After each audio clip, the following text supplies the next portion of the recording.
Hey everybody, I'm Tom Vassell. I'm Joey Evans. And one of my favorite games, playing as a teenager, was Hero Quest. Because we were allowed to play it. No, but I still played it.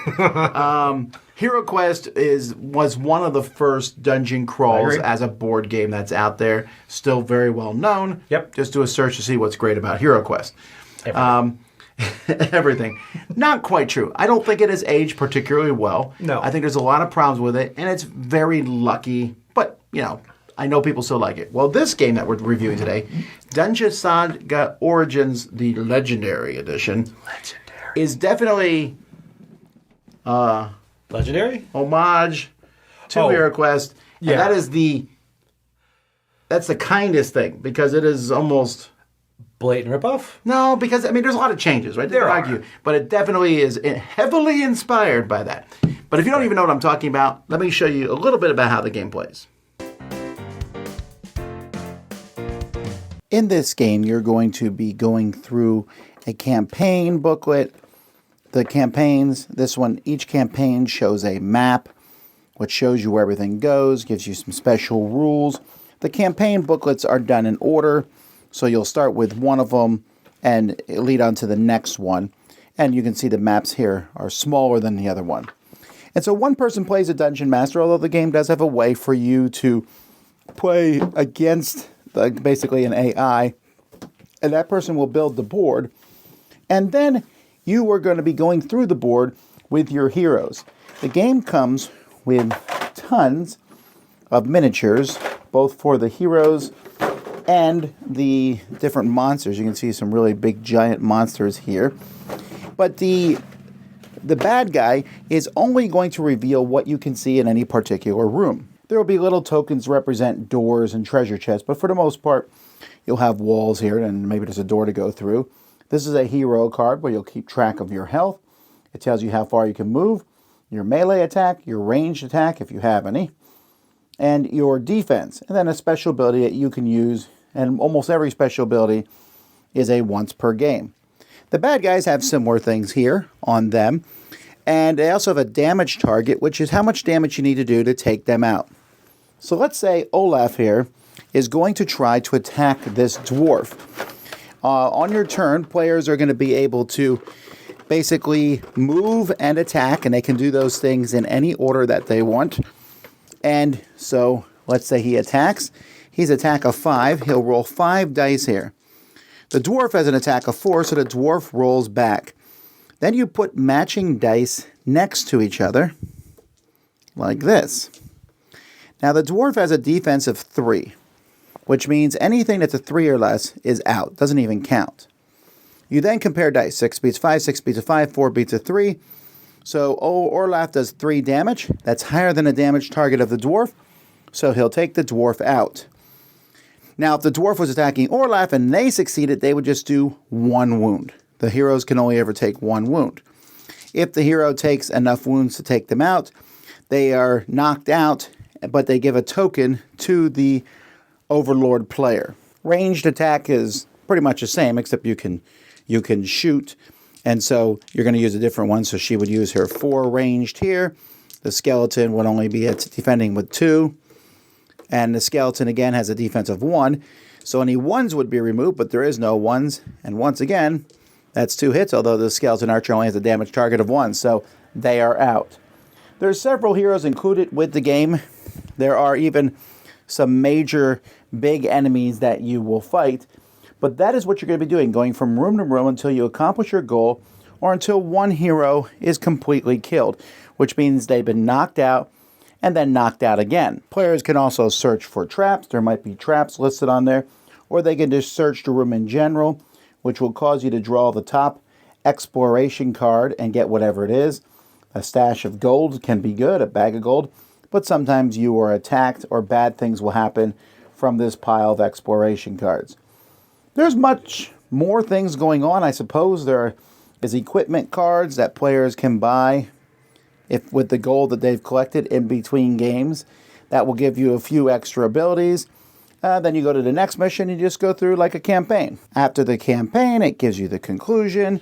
You can also play some one-off games. There's some rules for that for each of the different books that's in the game, and you can pick a next book and go to the next one. And there's quite a book, a bunch of different things that are in this game. There's the rule book, and that's how you play.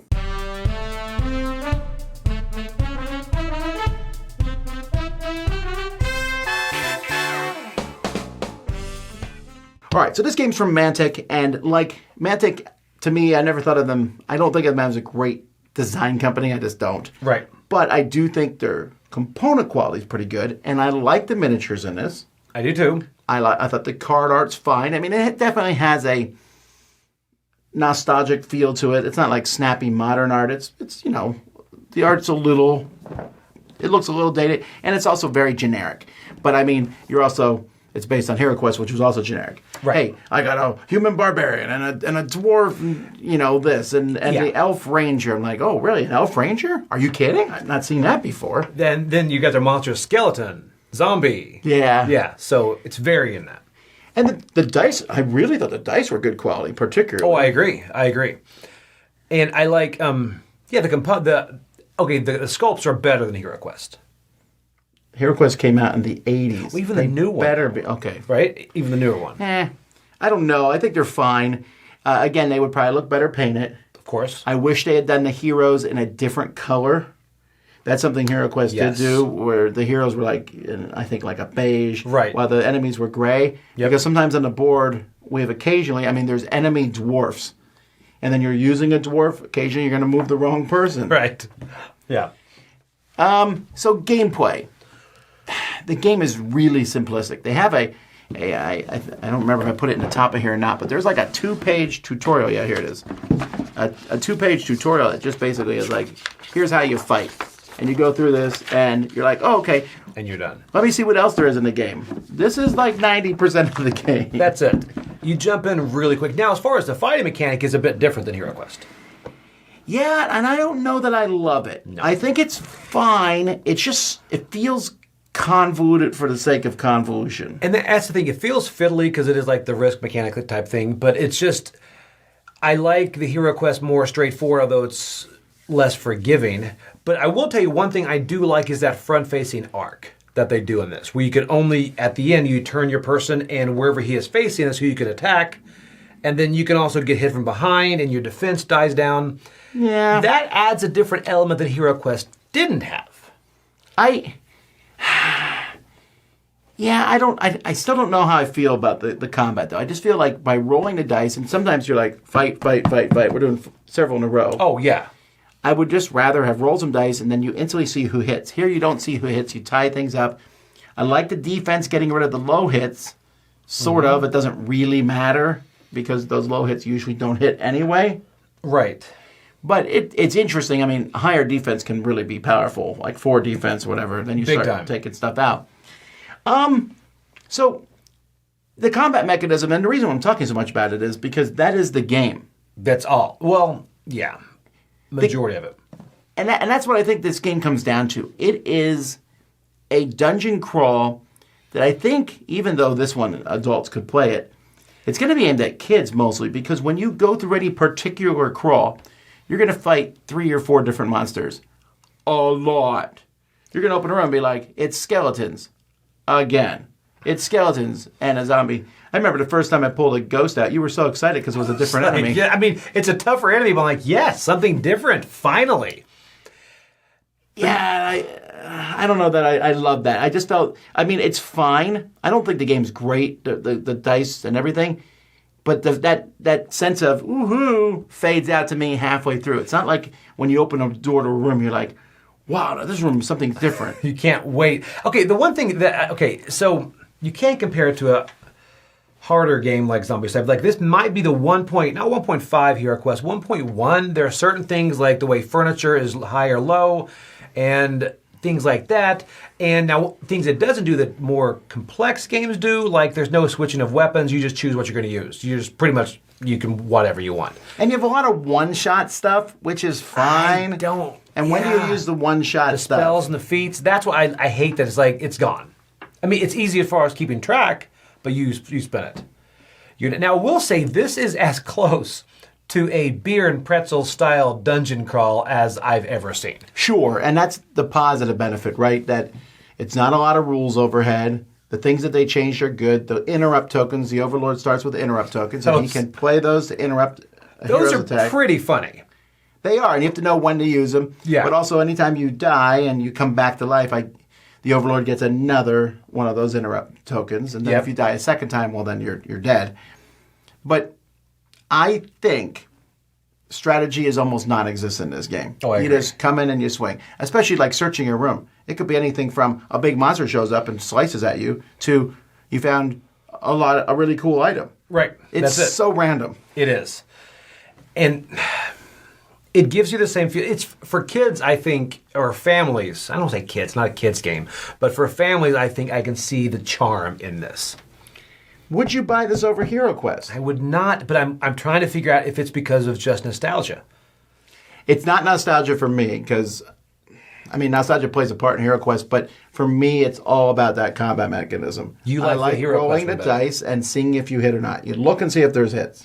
And that would play better for families because it is tough to line those dice up and kind of go through them like that. It is very straightforward in Hero Quest. It's just, do you hit or do you miss? Now, you do get a ton of content in this box. You get a lot. There's like 6 things. It's just that, is someone going to play through all of those? No. Maybe you will. Maybe you will. And again, this might look great painted and everything, but this doesn't crack my top 10 dungeon crawlers. It's not one that I would really recommend that much. I'm giving it a 6 because I don't think it's a bad game. It works. I do think they should be like, thank you, Hero Quest. Maybe it is somewhere in the rulebook and I haven't seen it. Yeah. But there definitely should be some of that in there because this is pretty close in many ways. And if you liked Hero Quest as a kid, this might be a thing. And it would be a thing if Hero Quest hadn't been reprinted in the past few years. Like, let's say you I couldn't agree. find the new Yep. Hero Quest, and I'd be like, here, this is what you're looking for. But you can get Hero Quest, and I don't know, maybe someday I'll do a comparison between the two. But for me, this one's a 6. It's interesting, it's entertaining, but it doesn't hold my interest for a long time. I'm going a bit higher at 6.5, only because I can't officially recommend it because it is very simple. It's for families, and there are things it does better than Hero Quest. Like I say, the front-facing arc, you can sneak in, hit somebody from behind, and all that. That adds a neat element, but that doesn't add enough to warrant picking this over Hero Quest. I think it's a great beer and pretzel style dungeon crawl, family thing. But it is what it is. If you're looking for something with the kids, with the families, this might be where to go unless you have the nostalgia and the appeal of Hero Quest. That risk combat mechanic does get a bit kind of fiddly and drags combat out longer than it should in a game like this. Well, there you go, folks. That's Dungeon Saga Origins. I'm Tom Vassell. I'm Joey Evans. And the best thing about Dungeon Saga Origins is it's not Hero Quest. Ghosts.